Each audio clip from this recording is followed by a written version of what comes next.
Ak niekto ide pracovať, príplatky má. Ľudia, ktorí pôjdu pracovať, nech majú príplatky. To tak ostane. Reforma posudkovej činnosti nevyhnutne potrebuje ďalšiu reformu. Ministrovi práce Erikovi Tomášovi to odkázala celá opozícia. Minister práce pripomenul, že za reformu v parlamente hlasovali aj opoziční politici. O zmenách je pripravený diskutovať a prípadné nedostatky odstrániť. Podstatou reformy posudkovej činnosti je, že na priznanie peňažného príspevku alebo sociálnej služby po novom stačí už iba jeden tzv. Integrovaný posudok od úradu práce.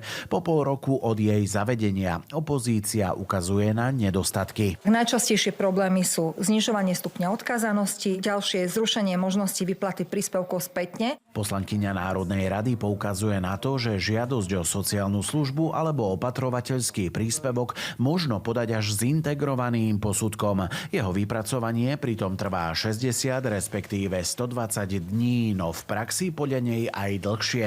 Opozícii sa nepozdáva, že keď sa niekto začne doma starať o zdravotne znevýhodneného a zatiaľ nepracuje, nebude mať toto obdobie finančne vykryté. Komplikácie sa tým však podľa nej nekončia. Posudzujú ľudí naozaj rôznym metrom, pomaly podľa toho, ako sa posudzujúca osoba ráno zobudí. Platforma Rodín podnety od rodičov zaslala Ministerstvu práce 16.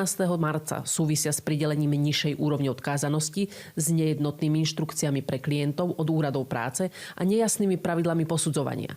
Ministerstvo odpovedalo na 4 z nich. Ja som pripravený diskutovať v prípade potreby o vylepšení legislatívy aj o vylepšení procesu posudkovej činnosti. Minister kritiku opozície odmietol a poukázal na to, že základy reformy položila ešte predchádzajúca vláda a zároveň aj na to, že v parlamente za ňu hlasovali aj poslanci opozície.